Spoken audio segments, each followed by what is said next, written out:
Batcave open!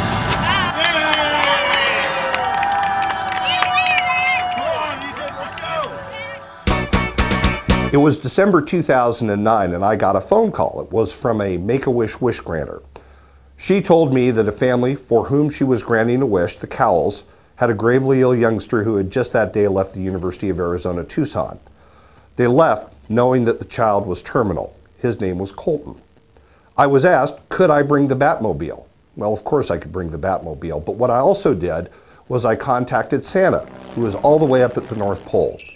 Santa, hearing of Colten's condition, said, absolutely I'll come. In fact, he even brought his head elf, Snappy. So about a block away from Colten's house, I ran into Santa and Snappy, and we all loaded into the Batmobile and off we went.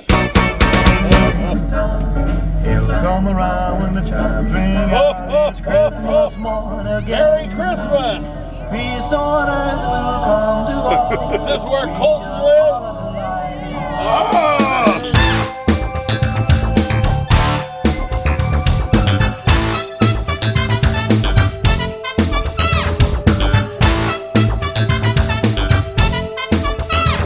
For about the first 30 minutes, we were inside the Cowells' home, and everybody was having a wonderful time. Santa and Snappy were telling jokes, doing magic tricks, singing Christmas carols, and the place was a scene of utter joy.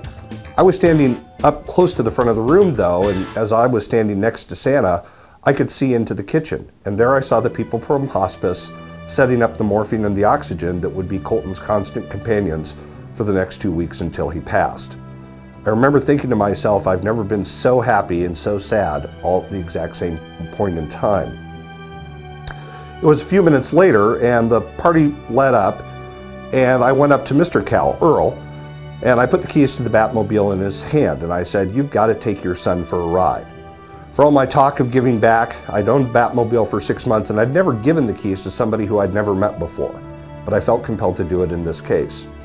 He and Colten went for a ride and about 5 minutes later they came back. Colten, who couldn't speak because he had Down syndrome, could sign, and so I could see him frantically motioning to his father.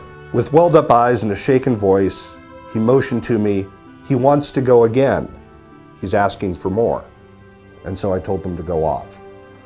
As they went off into the star-filled night, I sat there by myself in the middle of the street, and I thought, this is what I have to offer. I don't know the first thing about how to cure disease or the much more vexing broken heart, but this I can do.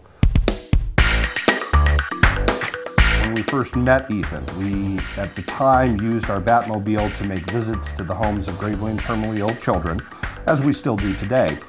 But back then we had just the car. When we went to go meet Ethan, one of the things that struck me was that he was so young, he was a little bit put off by the car. He really didn't want to go for a ride.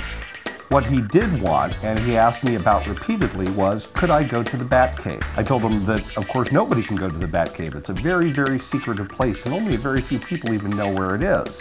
But he persisted. He went on, and he went on. When can we go to the Batcave? Can we go tomorrow? I'm free after school. How about 3 o'clock? Can we go tomorrow? We could get a snack. Can we go tomorrow? Can we go to the Batcave? It went on for about 2 hours like that. It stayed in the back of my brain for a period of about 1 year. At one point at home, I'd run out of room for my classic car collection, and I had rented a rather run-down industrial location.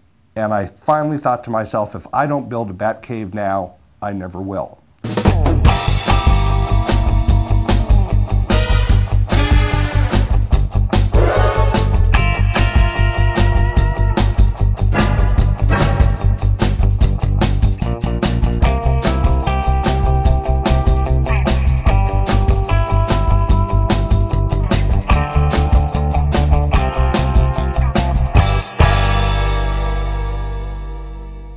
I started with a single volunteer and just an idea, and over the course of the next 12 months it grew to be a real 5,000 square foot reproduction of the original Batcave, complete with Mr. Wayne's study and every device from the original cave.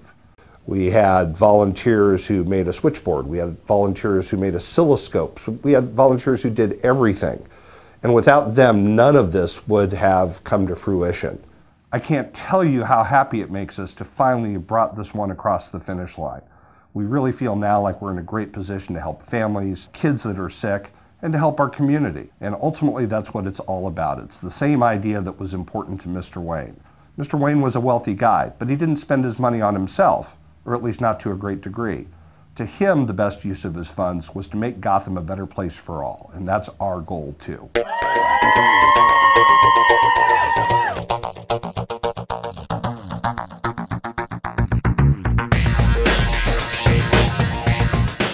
This is what I have to offer. I can provide families with a moment, something that nothing can take away, not even death, not even time. And so that became my mission, to lighten the lives of people who have had very unfortunate circumstances come their way.